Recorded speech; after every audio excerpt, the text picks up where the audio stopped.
ভাবুন তো একবার, প্রায় ৩ বছর ধরে ৩২,০০০ শিক্ষক শিক্ষিকা। আর শুধু তো তারা নন, তাদের পুরো পরিবার। একদম। তাদের জীবনটা যেন একটা সুতোর ওপর ঝুলছিল। চাকরিটা থাকবে নাকি থাকবে না, এই একটা প্রশ্ন। প্রতিটা দিন। হ্যাঁ, প্রতিটা দিন তাদের তাড়া করে বেড়াচ্ছিল। সম্প্রতি কলকাতা হাইকোর্টের একটা রায় সেই অনিশ্চয়তার একটা অবসান ঘটিয়েছে। কিন্তু অদ্ভুত ব্যাপার হলো, যে রায়টা ৩২,০০০ পরিবারকে স্বস্তি দিল, সেই একই রায় একটা তীব্র বিতর্কের জন্ম দিয়েছে। ঠিক এখানেই আজকের আলোচনার মূল আকর্ষণটা, তাই না? একদিকে স্বস্তি আর একদিকে বিরাট একটা প্রশ্নচিহ্ন। ঠিক। আমাদের হাতে থাকা বিভিন্ন নিউজ মিডিয়ার যে রিপোর্টগুলো আছে, বা ধরুন আইনি যে বিশ্লেষণগুলো সামনে এসেছে, সেগুলো ঘেটে আমরা আজ বোঝার চেষ্টা করব যে কলকাতা হাইকোর্টের ডিভিশন বেঞ্চের এই রায়টা ঠিক কিসের উপর দাঁড়িয়ে আছে। একদিকে ৩২,০০০ মানুষের জীবন জীবিকা, আর অন্যদিকে প্রায় ১০ লক্ষ চাকরি প্রার্থীর বঞ্চনার অভিযোগ, এবং তার সাথে একটা গোটা নিয়োগ প্রক্রিয়ার স্বচ্ছতার প্রশ্ন।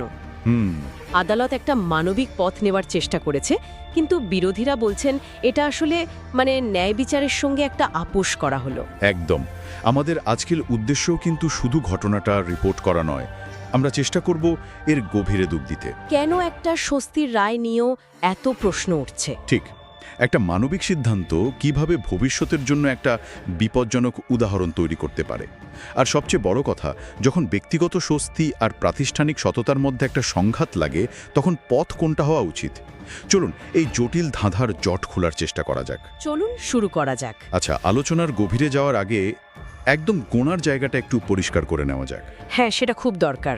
প্রথমে প্রাক্তন বিচারপতি অভিজিৎ গঙ্গোপাধ্যায়ের সিঙ্গেল বেঞ্চ ৩২,০০০ শিক্ষকের চাকরি বাতিলের রায় দিয়েছিল। এখন হাইকোর্টের ডিভিশন বেঞ্চ সেই রায়টা খারিজ করে দিল। যারা আমাদের শ্রোতা, তাদের মধ্যে সবাই হয়তো বিচার বিভাগীয় এই কাঠামোর সঙ্গে পরিচিত নন। এই সিঙ্গেল বেঞ্চ আর ডিভিশন বেঞ্চের পার্থক্যটা ঠিক কী?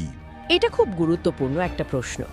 সহজ করে বললে, হাইকোর্টে যখন একজন বিচারপতি কোনো মামলার শুনানি করে রায় দেন, সেটাকে সিঙ্গেল বেঞ্চের রায় বলা হয়। আচ্ছা। আর যখন দুজন বা তার বেশি বিচারপতি একসাথে বসে সেই মামলার আপিলের শুনানি করেন, সেটাকে ডিভিশন বেঞ্চ বলে। ও আচ্ছা। সাধারণত সিঙ্গেল বেঞ্চের রায়ে কেউ অসন্তুষ্ট হলে তিনি উচ্চতর বেঞ্চে ডিভিশন বেঞ্চে আবেদন করতে পারেন। এখানেও ঠিক তাই হয়েছে। বিচারপতি গঙ্গোপাধ্যায়ের রায়কে চ্যালেঞ্জ জানানো হয়েছিল। একদম। আর দুজন বিচারপতি ডিভিশন বেঞ্চ সেই রায়কে খারিজ করে দিয়েছে। পরিষ্কার হলো। তাহলে এই ডিভিশন বেঞ্চ চাকরি বাতিলের রায়টা খারিজ করলো কোন যুক্তিতে? তাদের সিদ্ধান্তের পেছনের মূল ভাবনাটা কি ছিল? দেখুন, ডিভিশন বেঞ্চের যুক্তির মূলত দুটো ভিত্তি আছে। প্রথমটা হলো মানবিক দৃষ্টিকোণ। মানবিক দৃষ্টিকোণ? হ্যাঁ, আদালত বলেছে এই শিক্ষকরা প্রায় ৯ বছর ধরে চাকরি করছেন। তাদের জীবন, তাদের পরিবারের ভবিষ্যৎ সবকিছুই তো এই চাকরির ওপর নির্ভরশীল। তা তো বটেই। হুট করে এতগুলো বছর পর এক কলমের খোঁচায় তাদের চাকরি কেড়ে নেওয়া হলে একটা বিরাট মানবিক সংকট তৈরি হবে। আদালত মনে করছে এটা অপ্রত্যাশিত এবং অগ্রহণযোগ্য। আদালত বলতে চাইছে যে একটা ভুলের শাস্তি এত বছর পর এভাবে দেওয়া যায় না, কারণ এর সামাজিক প্রভাবটা অনেক অনেক মারাত্মক হবে। একদম। আর দ্বিতীয় যুক্তিটা হলো আনুপাতিকতার নীতি, ইংরেজিতে যাকে বলে প্রিন্সিপাল অফ প্রপোর্শনালিটি। আচ্ছা। আদালত দেখেছে যে তদন্তকারী সংস্থা সিবিআই যে রিপোর্ট দিয়েছে, তাতে ৩৬০ জনের নিয়োগে অনিয়মের কথা বলা হয়েছে। ৩৬০ জন? হ্যাঁ। তো ডিভিশন বেঞ্চের পর্যবেক্ষণ হলো এই ৩৬০ জনের ভুলের জন্য ৩২,০০০ জনের চাকরি বাতিল করাটা একটা আনুপাতিক শাস্তি হয়ে যাচ্ছে। অর্থাৎ অপরাধের তুলনায় শাস্তি অনেক বেশি কঠোর। ঠিক। তাদের একটা মন্তব্য খুব গুরুত্বপূর্ণ। কিছু ব্যর্থ প্রার্থীর অভিযোগের ভিত্তিতে পুরো সিস্টেমকে নষ্ট করা যায় না। এই আনুপাতিকতার যুক্তিটা আমার কাছে একটু অদ্ভুত লাগছে। আদালতকে একটা সীমারেখা টানার চেষ্টা করছে। যদি ৩৬০ জনের বদলে ৩৬০০ জনের নিয়োগে গরমিল পাওয়া যেত, তাহলে কি রায় অন্যরকম হতো? দেখুন, এটা একটা অসাধারণ প্রশ্ন। এই সংখ্যাটা কি আদালতের কাছে বিবেচনার বিষয় ছিল? এর কি কোনো নির্দিষ্ট আইনি ভিত্তি আছে, নাকি এটা সম্পূর্ণই আদালতের বিবেচনার উপর নির্ভরশীল? আর এর উত্তর হলো, এর কোনো নির্দিষ্ট গাণিতিক ফর্মুলা নেই। এটা পুরোপুরি আদালতের বিচক্ষণতার ওপর নির্ভর করে। আইন এটাকে বলে জুডিশিয়াল ডিসক্রিশন। আচ্ছা। আদালত পরিস্থিতি, তার প্রভাব এবং তথ্যের ভিত্তিতে সিদ্ধান্ত নেয় যে অনিয়মের মাত্রাটা ঠিক কতটা ব্যাপক। এখানে আদালত মনে করেছে অনিয়মের যে প্রমাণ সামনে এসেছে তা পুরো নিয়োগ প্রক্রিয়াকে ব্যাপকভাবে দুর্নীতিগ্রস্ত বা ম্যাসিভলি কারাপ্ট প্রমাণ করার জন্য যথেষ্ট নয়।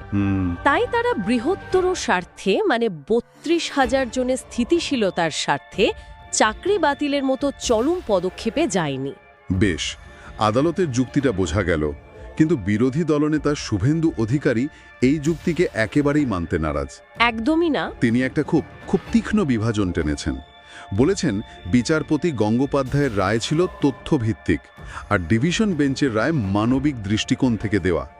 এই কথাটার মধ্যে দিয়ে তিনি ঠিক কি বোঝাতে চাইছেন? এটা শুধু রাজনৈতিক আক্রমণ নয়, কিন্তু এর পেছনে একটা নির্দিষ্ট আইনি তর্ক আছে। তাই? হ্যাঁ, শুভেন্দু অধিকারীর বক্তব্য অনুযায়ী বিচারপতি গঙ্গোপাধ্যায়ের রায় তথ্যের ওপর দাঁড়িয়েছিল, কারণ সেই তথ্যে বলা হয়েছিল যে নিয়োগ প্রক্রিয়াটাই ত্রুটিপূর্ণ ছিল।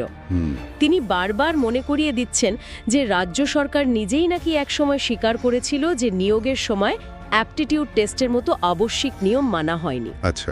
তাই তার মতে যে তথ্য প্রমাণ করছে যে গোটা প্রক্রিয়াটাই গলতপূর্ণ ছিল, সেই তথ্যকে ডিভিশন বেঞ্চ গুরুত্ব না দিয়ে শুধু মানবিকতাকে আঁকড়ে ধরেছে। অর্থাৎ তার অভিযোগ হলো আদালত প্রক্রিয়ার স্বচ্ছতার চেয়ে চাকরি টিকিয়ে রাখাকে বেশি গুরুত্ব দিয়েছে। আর এখান থেকেই তিনি অযোগ্যদের হাতে অস্ত্র তুলে দেওয়ার মতো মারাত্মক অভিযোগটা করছেন। একদম। তার যুক্তি হলো, যদি প্রক্রিয়াটাই ভুল হয় তাহলে সেই প্রক্রিয়ার মাধ্যমে নিযুক্ত সবাই সন্দেহের ঊর্ধ্বে নন। ঠিক তাই, সবাই সন্দেহের ঊর্ধ্বে নন। মানবিকতার দোহাই দিয়ে এই রায়ে সেই সমস্ত অযোগ্য ব্যক্তিদের একটা সুরক্ষা কবচ দিয়ে দিল যারা হয়তো নিয়ম ভেঙে চাকরি পেয়েছিল। কিন্তু তার যুক্তির সবচেয়ে ধারালো অংশটা বোধহয় অন্য জায়গায়। বঞ্চিত চাকরি প্রার্থীদের প্রসঙ্গটা, তাই তো? হ্যাঁ, তিনি শুধু এই ৩২,০০০ জনের কথা বলছেন না, তিনি প্রায় ৯,৬৮,০০০ প্রার্থীর কথা বলছেন যারা পরীক্ষায় বসেও চাকরি পাননি। তার মতে এই রায় তাদের প্রতি একটা চরম অবিচার। ঠিক। তিনি দাবি করেছেন ডিভিশন বেঞ্চের রায়ে যে পদ্ধতিগত ত্রুটি বা প্রসিডিউরাল ফ্লজের কথা উল্লেখ করা হয়েছে সেটাই নাকি বঞ্চিত প্রার্থীদের জন্য সুপ্রিম কোর্টে যাওয়ার সবচেয়ে বড় অস্ত্র হয়ে উঠবে। ঠিক। একটা রায় কিভাবে নিজেকেই খণ্ডন করার রসদ যোগান দিতে পারে, এটা তো একটা প্যারাডক্সের মতো শোনাচ্ছে। এটা সত্যি একটা প্যারাডক্স এবং সম্ভবত এই মামলার সবচেয়ে গুরুত্বপূর্ণ আইনি দিক। দেখুন, আদালত ৩২,০০০ শিক্ষকের চাকরি বাঁচিয়ে দিয়েছে। হ্যাঁ, কিন্তু একই সাথে রায়ের পর্যবেক্ষণে এটাও স্বীকার করে নিয়েছে যে নিয়োগ প্রক্রিয়ায় পদ্ধতিগত ত্রুটি ছিল। এই একটা বাক্যই বঞ্চিত প্রার্থীদের আইনজীবীদের হাতে ব্রহ্মাস্ত্র তুলে দেওয়ার মতো। কিভাবে একটু ভেঙে বলবেন? অবশ্যই। বঞ্চিত প্রার্থীরা এখন সুপ্রিম কোর্টে গিয়ে বলতে পারবে, হুজুর, আমরা প্রথম থেকেই বলে আসছি যে নিয়োগ প্রক্রিয়াতে গলদ ছিল। কলকাতা হাইকোর্টের ডিভিশন বেঞ্চও চাকরি বাঁচানোর রায় দিতে গিয়ে আমাদের সেই দাবিতে মান্যতা দিয়েছে। ও আচ্ছা। তারা তো বলবে ওনারা নিজেরাই রায়ে প্রসিডিউরাল ফ্লজের কথা লিখেছেন। যদি প্রক্রিয়াতেই ত্রুটি থাকে তাহলে সেই ত্রুটিপূর্ণ প্রক্রিয়ার ফল বৈধ হয় কি করে? তার মানে তারা বলবে যে আমরা সেই ত্রুটির শিকার।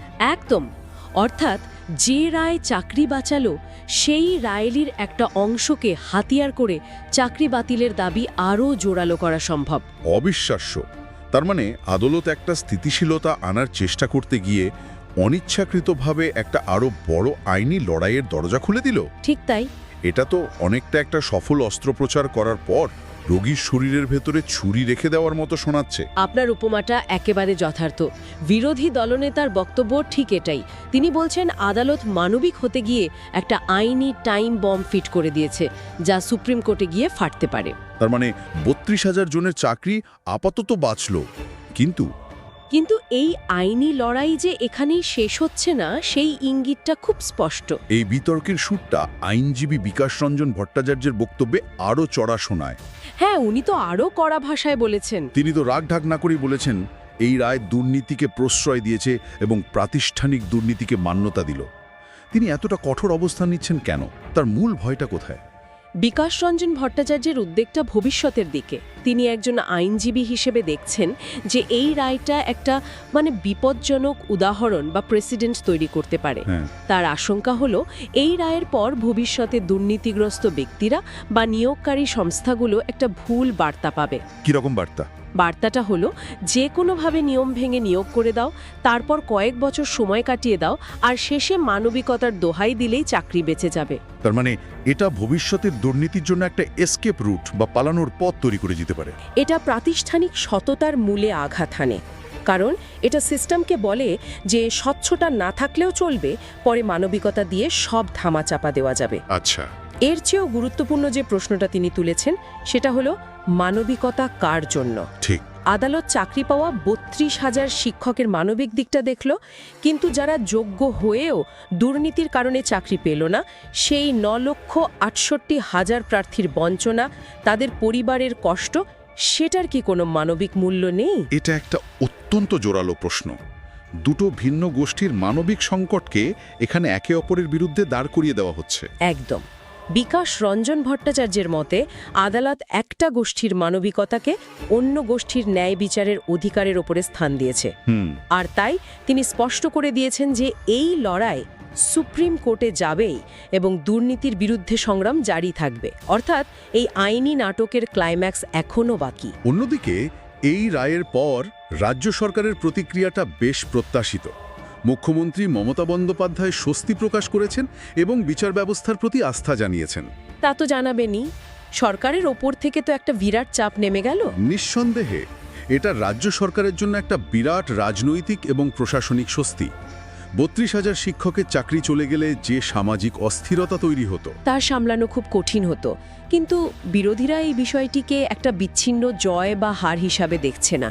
তারা এটাকে একটা বৃহত্তর ছবির অংশ হিসাবে প্রতিষ্ঠা করার চেষ্টা করছে। সেই বৃহত্তর ছবিটা কি? বিরোধী দলনেতার অভিযোগ হলো এটা শুধু ২০১৪ সালের প্রাথমিক নিয়োগের সমস্যা নয়। তার দাবি, মমতা বন্দ্যোপাধ্যায়ের সরকারের অধীনে প্রায় কোনো চাকরির পরীক্ষায় স্বচ্ছতার সঙ্গে হয়নি। তিনি উদাহরণ হিসাবে সাম্প্রতিক পুলিশ নিয়োগ পরীক্ষার কথা তুলেছেন, যেখানে পরীক্ষার্থীদের ওএমআর শিটের কার্বন কপি দেওয়া হয়নি বলে অভিযোগ উঠেছে। আচ্ছা। অর্থাৎ বিরোধীরা এই রায়কে হাতিয়ার করে একটা সামগ্রিক ন্যারেটিভ তৈরি করতে চাইছে যে এই সরকারের আমলে নিয়োগ প্রক্রিয়ায় স্বচ্ছতার অভাব একটা ধারাবাহিক সমস্যা, একটা প্যাটার্ন। আর এই রায় সেই প্যাটার্নকে ভাঙতে ব্যর্থ হয়েছে। একদম। তাদের মতে এই রায় সেই প্যাটার্নকেই মান্যতা দিল। তাহলে সব মিলিয়ে পরিস্থিতিটা যা দাঁড়ালো তা সত্যিই খুব জটিল। একদিকে একটা রায় যা ৩২,০০০ পরিবারকে অনিশ্চয়তা থেকে মুক্তি দিল, অন্যদিকে সমালোচকরা বলছেন এই রায় নিয়োগ প্রক্রিয়ার মূল রোগ মানে দুর্নীতির অভিযোগ এবং স্বচ্ছতার অভাবকে চিকিৎসা না করে শুধু উপসর্গকে চাপা দিল। আর এমনটা করতে গিয়ে ভবিষ্যতের জন্য আরও বড় ঝুঁকের রাস্তা খুলে দিল। আপনি একেবারে সঠিক সারসংক্ষেপ করেছেন। একটা রায়, কিন্তু তার দুটো সম্পূর্ণ ভিন্ন মেরুর ব্যাখ্যা এবং প্রভাব। একদিকে ব্যক্তিগত স্তরে স্বস্তি, আরেকদিকে প্রাতিষ্ঠানিক স্তরে গভীর উদ্বেগ। তাহলে আমাদের এই পুরো আলোচনা থেকে যেটা উঠে এলো তা হলো একটি আইনি সমাধান যা একদিকে মানবিক কিন্তু অন্যদিকে রাজনৈতিকভাবে বিতর্কিত এবং ভবিষ্যতের জন্য কিছু মৌলিক প্রশ্ন তুলে দিয়েছে। ঠিক। চাকরি রক্ষা পেলেও স্বচ্ছতা এবং ন্যায় বিচারের প্রশ্নগুলো কিন্তু একটুও লঘু হলো না, বরং আরও জোরালোভাবে আমাদের সামনে এসে দাঁড়াল। ঠিক। এই পুরো বিতর্কের মূলে রয়েছে ব্যক্তিগত স্বস্তি এবং প্রাতিষ্ঠানিক সততার মধ্যেকার সেই চিরন্তন দ্বন্দ্ব। একটা ব্যবস্থা তার অতীতের ভুলগুলোকে কিভাবে সংশোধন করবে, যখন সেই সংশোধনের চেষ্টাই একটা নতুন এবং সম্ভবত আরও বড় সংকট তৈরি করার ঝুঁকি রাখে। একদম।